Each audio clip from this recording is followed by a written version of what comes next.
कर्ण रोग वाले notes open कर लो, इसके बाद हम बुक में जाएंगे, पहले नोट्स ही करेंगे। आओ देखो, स्टार्टिंग में जो चीज़ लिखी हुई है वो देखो, यहाँ पे लिखा है कि चरक और काश्यप ये लोग जो है 4 कर्ण रोग मानते हैं, VPKS। ठीक है, अब इसमें मानते हैं तो मानते हैं। ये 4 कर्ण रोगों वाली बात जो है, ठीक है, चरक सूत्र 19 से भी ज़्यादा कन्फर्म हो जाती है, क्योंकि वहाँ पे अष्टोदरी अध्याय है, वहाँ पे 4 भेद वाले रोग अगर जाके आप देखोगे तो जब हम उसको पढ़ेंगे चरक सूत्र 19 को, तो हम एक बात भी याद करेंगे कि 4 भेद वाले कौन कौन से रोग हैं। तो एक ट्रिक हम यूज किया करते हैं, अनेक मुखाग्र प्रति मम्मू सोनू। ठीक है, अनेक, अनेक अपस्मार नेत्र रोग कर्ण रोग, तो का से कर्ण रोग अनेक में होता है, अनेक मुखाग्र प्रति मम्मू सोनू। तो वहाँ से भी इजीली याद रहेगा आपको। चरक के जो है 4 थे VPKS, काश्यप के भी उतने ही है। वाग्भटाचार्य के जो है नीचे लिखे हुए हैं 25 है। सारंगधर के देखोगे तो 18 लिखे हुए हैं, 18। फिर हमने लिखा है कि सारंगधर की जो ENT है, ईयर नोज एंड थ्रोट, यानी कर्ण रोग, नासा रोग और कंठ रोग, गल रोग, थ्रोट माने कंठ या गल रोग, वो 18 ईच है, यानी ईयर भी 18 है, नासा भी 18 है, नोज भी 18 है, थ्रोट गल रोग भी 18 ही है। फिर आइए मेजोरिटी पॉपुलेशन जो इनके नीचे लिखी हुई है, सुश्रुत माधव भायो, भायो मतलब भाव प्रकाश योग रत्नाकर, सुश्रुत माँ भायो, गद निग्रह आयुर्वेद विज्ञान, इन सब के 28 हैं, 28 हैं इन लोगों के। ओके, ये तो हुई काउंटिंग कर्ण रोगों की, इजीली कर पाओगे। ओके, ये हैं कर्ण रोग। इनसे मिलते जुलते रोगों में कर्णपाली रोग भी एक नाम होता है, एक कर्ण मूलगत रोग नाम होता है, तो इसलिए हमने उनको भी यहाँ लिख लिया है, क्योंकि लगते तो सुनने में कर्ण के रोग है ना, लेकिन है तो अलग, लेकिन फिर लिख लिए। तो कर्णपाली के रोग जो है यहाँ पे देखो, आपको दिख रहा है तो रेड कलर से हाईलाइटेड है, सुश्रुत कर्णपाली रोग इज इक्वल टू 5 है। रेफरेंस भी डला हुआ नीचे, सुश्रुत चिकित्सा 25/25 मिश्र कर दिया है ऐसे करके। ठीक है, तो पांचों के नाम याद करते हैं, पांचों के बारे में एक एक दो पॉइंट याद करते हैं, बाकी तो हम अंदर जाएंगे सुश्रुत चिकित्सा 25 में तो कर ही लेंगे। ठीक है, ओके। सबसे पहले नाम याद करने की बारी आती है, कर्णपाली के रोगों के नाम क्या है पांचों के। तो यहाँ ब्लू कलर में एक बात लिखी हुई है साइड में लेफ्ट में, पीपी उन उत्पातों से दुखी हैं, क्यों दुखी हैं, क्योंकि वो कर्णपाली के रोग करते हैं। पीपी उन उत्पातों से दुखी है, लेकिन दुखी होने का रीजन भी तो होगा, क्यों दुखी है, क्योंकि वो उत्पात ऐसे होते हैं कि उसे कर्णपाली के रोग हो जाते हैं। तो पी और पी से देखो, पहला है परिपोट, दूसरा है परिलेही। उन उत्पातों से दुखी है, ठीक है, उनसे है उन्मंथ, दुख से है, उनसे है उन्मंथ, उत्पात से है उत्पात, और दुख से है दुखवर्धन। उत्पात इसमें टाइप नहीं हो पाया, मिस हो गया, तो नीचे हमने दुखवर्धन के नीचे उत्पात ऐसे करके लिखा हुआ। ठीक है, तो पी परिपोट परिलेही उन्मंथ उत्पात दुखवर्धन, ये बातें हैं। ओके, फिर आप आओ परिपोट, क्या दोष है उसमें, तो हमने परिपोट के साथ ही में लिख रखा है ब्लू कलर में, थोड़ा सा आगे चल के देखो, परिपोट है वात का खोट, एक वर्ड होता है इधर खोट, खोट मतलब किसकी गलती है ना, बच्चे खेलते थे किसका खोट है भैया ये, है ना, इधर हरियाणवी टर्म। तो परिपोट है वात का खोट, वात का खोट मतलब वात की गलती से परिपोट होता है, तो वातिक रोग है परिपोट। इस सहसा अभिप्रवर्धित, अगर कर्णपाली को एकदम से बढ़ाना चाहो ऐसा, तब ये रोग हुआ करता है। परिलेही, लेही लेह वर्ड का मतलब होता है चाट जाना, जैसे अवलेह, अवलेह का एक सिनोनिम लेह भी होता, चाटना। परिलेही मतलब चारों तरफ से चाट लिया, परी मतलब पेरीफेरी में सब चाट गए। अब कौन चाट गया, कृमि खा गए, कृमि चाट गए सब। ठीक है, तो ये है कफ रक्त प्लस में कृमि। ठीक है, तो एटलीस्ट परिलेही सुन के कृमि तो याद रहेगा, साथ में कफ रक्त और याद रखना है। सरसप आभा विकारिणी श्रावणी पीड़िका इसमें स्टार्टिंग में जो है बना करती। इसी के आगे हमने ब्लू कलर से लिख रखा है कि परिलेही के जो कृमि थे वो कार में घूमते हैं, परिलेही के कृमि कार में घूमते हैं, तो कार है मतलब कफ रक्त, और कृमि तो कृमि ही। उन्मंथ, ठीक है, उन्मंथ में क्या होता है कि बलपूर्वक बढ़ाने की कोशिश करते हैं। ठीक है, कर्णपाली के रोग में है ये भी, बलपूर्वक बढ़ाने की कोशिश करते हैं छिद्र को। बलात् वर्धयत, जो कर्ण छिद्र नहीं बनाया होता कर्णपाली में, कर्णवेद कर उसको बलपूर्वक बढ़ा रहे, तो जब किसी के साथ यूँ जबरदस्ती करोगे तो अगला वाला बंदा क्या करेगा, गालियाँ देने लगेगा। बक बक करने लगेगा कि यार हद हो गई, तो डॉक्टरों क्या जबरदस्ती बढ़ा रहे हो। तो बलात् वर्धयते, बलपूर्वक बढ़ाने की कोशिश करो तो अगला बंदा बक बक करेगा, बकवास लगाएगा। बक बक, ब और क, वात और कफ इसमें दोष होते हैं, बलात् वर्धन से होता है, ये आपको याद रखना है। उन्मंत के सामने लिखी हुई ये बातें। फिर आप देखोगे दुखवर्धन। ओके,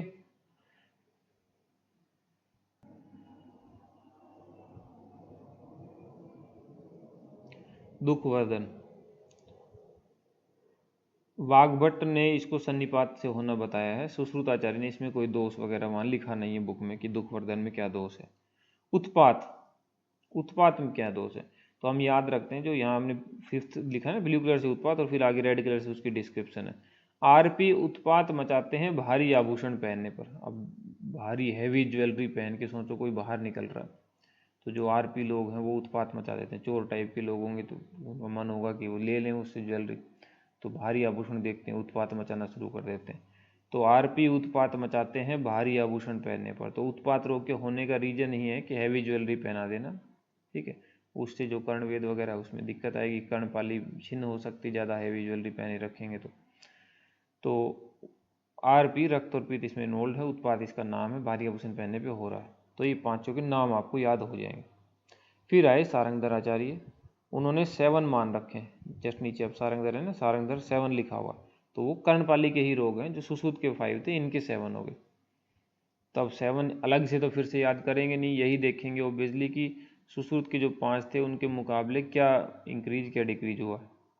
तो सुश्रुत के 5 है, उनमें से माइनस कर दिया गया उन्मंथ, ओके, और 3 ऐड किए गए हैं। फिर 5 में से 1 माइनस कर दिया तो 4 बचे, अब 7 पूरे करने तो 3 ऐड करने पड़ेंगे। तो पालीसोस, पीपली और विदारी, ये 3 इन्होंने अपनी तरफ से ऐड किए। याद रखना पड़ेगा हमको क्या हुआ, तो हम याद रखते हैं सारंगधर पापी ने उनको विदार दिया। किनको विदार दिया, जो उत्पात कर रहे थे। पीपी उन उत्पातों से दुखी है क्योंकि वो कर्णपाली के रोग करते हैं, ये सुश्रुत ने की बात थी। सारंगधर पापी ने उनको विदार दिया, अब कोई उत्पात नहीं होता, ठीक। सारंगधर पापी ने उनको विदार दिया, तो पा और पी, पा से पालीसोस, पी से पीपली, उनको विदार दिया से उनसे जो है उन्मंथ जो है वो, क्योंकि विदार दिया मतलब फाड़ दिया ऐसा समझना, तो उन्मंथ को विदार दिया तो उन्मंथ माइनस हो जाएगा, और ये पालीसोस, पीपली, विदारी, ये 3 ऐड हो जाएंगे इसमें। सारंगधर के इसके अलावा कर्ण मूलगत रोग भी है 5 VPKRS, कर्णपाली के अलावा, ठीक है। बस इतनी सी रिलेटेड बात थी। अब हम वापस आ गए सुश्रुत के 28 कर्ण रोगों पे, और वाग्भट के आगे इसके आगे पढ़ेंगे। तो सुश्रुत के जो 28 कर्ण रोग हैं, देखो द्विविध कर्ण विदृधि है, दोषज और क्षतज, 4 कर्ण से अर्श हैं VPKS, 4 ही कर्ण शोफ है VPKS, 7 कर्ण अर्बुद है VPKRS, मानसज और मेदज, कर्णशूल, कर्णनाद, कर्णछेद, कर्णकंडू, कर्णस्राव, ठीक है। ये वात से हो रहा है कर्णस्राव। कर्णबाधिरी, ये वात से, ठीक है, और वात कफ से भी माना गया है, ओके। एंड 2 जगह पे कर्णबाधिरी का वर्णन है, एक सुश्रुत निदान में और एक सुश्रुत उत्तर में। सुश्रुत निदान में कर्णबाधिरी को प्योर वात से और वात कफ दोनों से होना बताया गया है। यहाँ उत्तर में वात और कफ से केवल बताया गया है, मतलब दोनों ही होने जरूरी है। माधव ने यही कहा है कि वात और वात कफ से होना चाहिए। कृमिकर्ण, ठीक है, रक्तज प्लस में मांसज, ओके। कुछ दूसरे आचार्य जो है कृमिकर्ण में त्रिदोष भी मानते हैं, वाग्भट और निमि, ये भी नाम लिखा हुआ है, ठीक है। फिर आप आ जाओ पूतिकर्ण, कर्णगूथ, कर्णगूथ को ही कर्णवर्च भी कहते हैं, कान का मैल, ठीक है। पूतिकर्ण, कर्णगूथ, ये कफ पित्त से है। कर्णपाक, तो पाक तो पित्त से है। कर्ण प्रतिनहा में क्या होता है कि कर्णगूथ से ही एडवांस स्टेज कर्ण प्रतिनहा है, उसमें कर्णगूथ जो मैल था कान का वही पिघल पिघल के नाक से और मुख से निकलने लगता है, ठीक है, डिजोल्व होकर नाक और मुख से, वो उसको कर्ण प्रतिनहा कहते हैं। तो ये हुए सुश्रुत के रोग, ठीक है, ओके। फिर नेक्स्ट पेज पे देखो आप, सुश्रुत आचार्य ने कोई दोष नहीं बताया हुआ है इसमें, किसमें, कर्ण प्रतिनाम में, जो इसके ऊपर बात चल रही थी, दोष नहीं बताया। विधेय ने हालांकि वात या कफ या सन्निपात ऐसा कहा है इसमें। ये जो प्रतिनाह नाम का एक रोग है, ये कर्ण रोगों में भी पाया जाता है, नासा रोगों में पाया जाता है, यानी कर्ण प्रतिनाह भी एक डिजीज है, नासा प्रतिनाह भी एक डिजीज है, ठीक है। नासा प्रतिनाहा ना कह के नासा आन्हा वो एग्जैक्ट वर्ड है, लेकिन फिर भी जब एमसीक्यू में क्वेश्चन आता है कि बताओ प्रतिनाहा कहाँ की है, कर्ण की नासा, तो दोनों ही आंसर उसके लगते हैं। फिर कर्णशूल पे पहुंच गए हम। ठीक है, समीर्ण दोषैश्च यथा स्वमावृत है, वात और दोष मतलब बाकी बचे हुए कफ पित्त से आवृत होकर कर्णशूल होता है। ये हुए कर्ण रोग। ठीक है, अच्छा और क्या कुछ बचा इसमें? बस ठीक है। अर्बुद में ध्यान रखना कि वैसे तो अर्बुद जो है यहाँ पे 7 लिखे हुए हैं, 7 कर्ण अर्बुद, बट ये कर्ण अर्बुद है। अगर सिर्फ अर्बुद की बात करते, मान लो कर्ण वर्ड नहीं होता, तो अर्बुद जो है वो 6 ही हुआ करते हैं। ठीक है, अर्बुद जो है 6 ही होते हैं। VPKR मानसज और मेदज, वातज, पित्तज, कफज, रक्तज, मानसज एंड मेदज। ठीक है, सन्निपातज नहीं है। ठीक है, सन्निपातज नहीं है नॉर्मल अर्बुद के भेद में, लेकिन कर्ण अर्बुद में इन्होंने डाल दिया है सन्निपातज। ठीक है, यहाँ कर्णर्स, कर्णसोफ, कर्णर्बुद आए हैं। नासा के रेफरेंस में यही नासार्स, नासासोफ, नासार्बुद हो जाएंगे, सेम 4 4 7 ऐसी बात वहाँ पे होगी। ओके, और क्या है? और कोई बात बची है जो नहीं बोली हो? हाँ, यहाँ ऊपर जो हमने बड़ा सा लिखा हुआ था, रेड सा सर्कल भी किया हुआ था कि सिक में भायो विद सुश्रुत। सिक मतलब होता है बीमार हो जाना, सिक लीव नहीं लिखते थे, बीमार हो गया। तो बीमार जब होते हैं तो उसमें तो भाई के साथ ही होता है।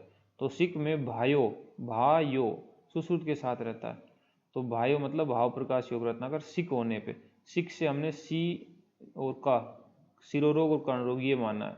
तो शिरोरोग के और कर्ण रोग इनके सेंस में जितने सुश्रुत के हैं उतने ही भाव प्रकाश योग रत्नाकर के भी। जैसे सुश्रुत के यहाँ 28 हैं सिर कर्ण रोग, ठीक है, तो इनके भी भाव प्रकाश योग रत्नाकर के भी 28 ही। बस इतनी बात यहाँ लिखना चाह रहे थे। बस अब वाग्भट वाले कर्ण रोगों पे आ जाएगा। उन्होंने कर्ण विदृति एक ही मानी, सुश्रुत की 2 थी। कर्ण अर्श, कर्णसोफ, कर्ण अर्बुद ये भी सब एक एक ही माने। फिर उन्होंने कर्ण नाद, बाधीर्य, प्रतिनहा, कर्ण कंडू, पुति, कर्ण कृमिकर्ण ये माने हैं। डिस्क्रिप्शन तो हम बुक में देख ही लेंगे।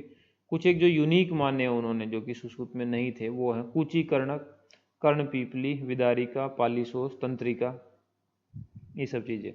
तो कुची कर्णक से देखो, कुची वर्ड से नहीं आपको लगता? कुची वर्ड का मतलब है कि संकुचित हो जाना, कुची हो जाना, संकुचित हो जाना एकदम। तो गर्भे अनिलात संकुचिता सस्कुली ही कुची कर्णक है। गर्भ में वात जो है वो संकुचित हो जाती है।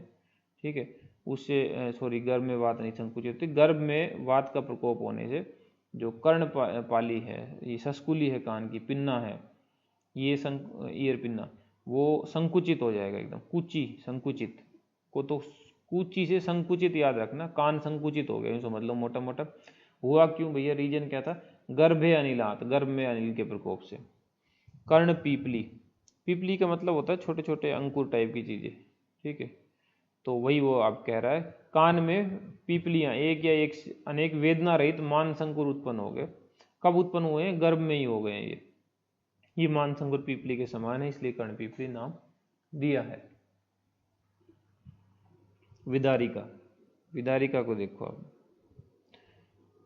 सन्निपात से उत्पन्न त्वक समान वर्ण वेदना युक्त स्तब्ध शोफ है, जो कृच्छ्रता से, कठिनाई से भरता है।